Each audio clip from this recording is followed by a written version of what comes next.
Okay, hello everyone. Here I want to provide a tutorial on how to set auto date and time on Infinix Hot 4DI device.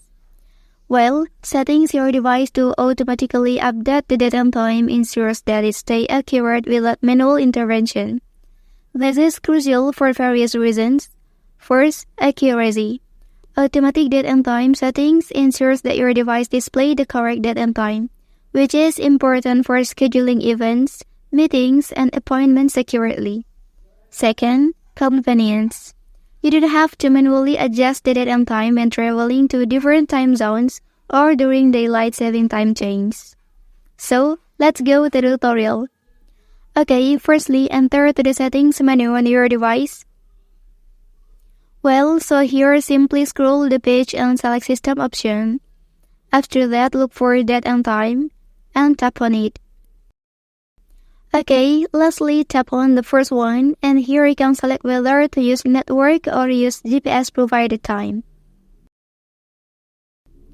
Okay, that's the tutorial on how to set auto date and time on Infinix Hot 4DI device. If you are helped by this video, don't forget to like and subscribe to get other information from this channel. Thank you.